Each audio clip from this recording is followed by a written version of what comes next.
Dans la vidéo d'hier, on est revenu sur le choix surprenant de Fabio Quartararo de prolonger avec Yamaha. Aujourd'hui, on va voir les déclarations de Randy Depugné, que vous connaissez bien, ancien pilote MotoGP français, aujourd'hui pilote d'endurance et consultant pour Canal+. Il nous donne son avis sur cette prolongation qui a fait l'effet d'une bombe dans le sport moto. On voit ça de suite ensemble. N'oubliez pas de vous abonner, de liker la vidéo. Merci à tous pour le soutien.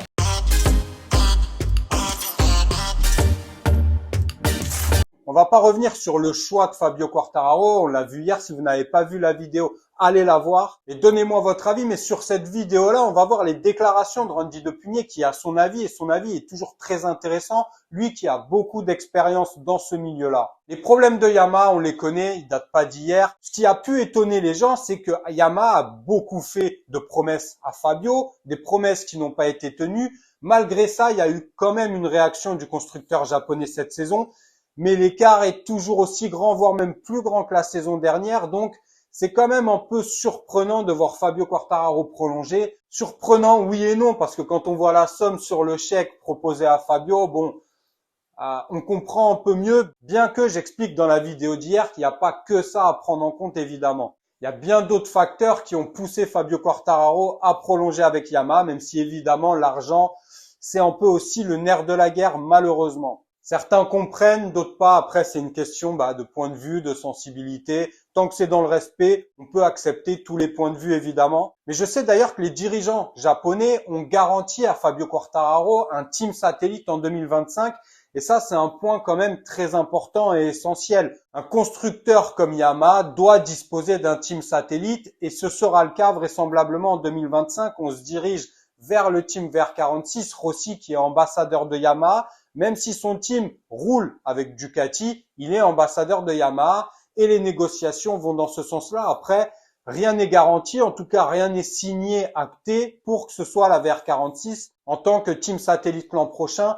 Mais c'est la voie qu'on prend et en tout cas des garanties ont été faites à Fabio Quartararo concernant le fait d'avoir un team satellite en 2025. Donc ça a pu jouer aussi, mais on va revenir de suite du coup sur l'avis de Randy Depugné et ses déclarations. Je n'ai pas du tout été surpris par sa décision. Chez Ducati, il n'y a pas de place. Chez KTM, il n'y a pas de place non plus. Il y avait éventuellement une place chez Honda. Je n'ai pas l'impression que Fabio corresponde au profil de Honda. Il y a eu des discussions avec Aprilia, c'est ce qu'on entendait ces dernières semaines, mais il ne faut pas oublier qu'Aprilia n'a pas la puissance de Yamaha au niveau financier. Et je pense qu'aujourd'hui, ça a aussi pesé dans la balance. L'aspect financier est important. Quand on voit les performances de la Yamaha aujourd'hui et les performances de la KTM et de la Ducati, s'il y avait eu une offre du team officiel KTM ou Ducati, je pense qu'il y serait allé. Donc pour moi, oui, aujourd'hui, Fabio a pris un choix par défaut. Je pense qu'il a signé tôt car il y a aussi la menace Jorge Martin qui pointe le bout de son nez sur le marché des transferts. Il ne faut pas oublier une chose, c'est que je pense qu'il a signé tôt car Fabio a été champion du monde il y a 3 saisons. Il y a Jorge Martin qui est là sur le marché des transferts et Yamaha n'est pas du tout insensible à ce pilote. Imaginez, si Martin signe chez Yamaha, il n'y a plus de place pour Fabio Quartararo chez Yamaha, il n'y a pas de place chez Ducati ou KTM non plus, donc il peut se retrouver dans un team satellite sur une Aprilia ou une autre machine. Donc là, pour un pilote du calibre de Fabio, ça aurait été très difficile à digérer. Maintenant, il faut espérer pour lui que la Yamaha progresse cette saison et que l'an prochain, il puisse de nouveau se battre aux avant-postes. Moi, je suis plutôt d'accord avec Randy Depugné. Bon, lui semble ne pas avoir été surpris. Bon, c'est pas le cas de quasiment 90% des gens. Personne ne s'attendait vraiment à voir Fabio Quartararo prolonger, à part quelques personnes. Là où je suis pas trop d'accord avec Randy, c'est sur le fait de ne pas accepter un team satellite quand on est du calibre de Fabio Quartararo. Bon, il y a quand même eu l'exemple Marc Marquez, 8 fois champion du monde, qui a accepté d'aller dans un team satellite pour bénéficier d'une bonne moto, d'une moto performante tout de suite et pour l'opportunité aussi de pouvoir rebondir.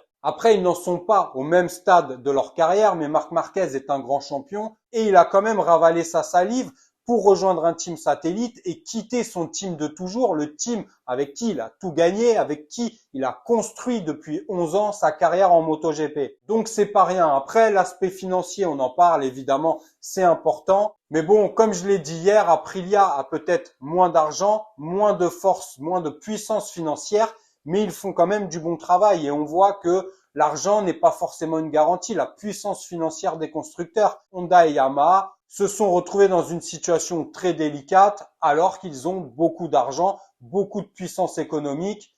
Donc, quand l'argent est mal géré, bah, ça fait pas tout. On peut peut-être mieux s'en sortir parfois avec un peu moins de budget. Bref, donnez-moi votre avis sur les déclarations de Randy Depugné. On se retrouve dès demain sur Vincent IGP. Prenez soin de vous, de vos proches. N'oubliez pas de vous abonner, de liker la vidéo. C'est hyper important. Merci à tous pour le soutien. À demain sur Vincent IGP.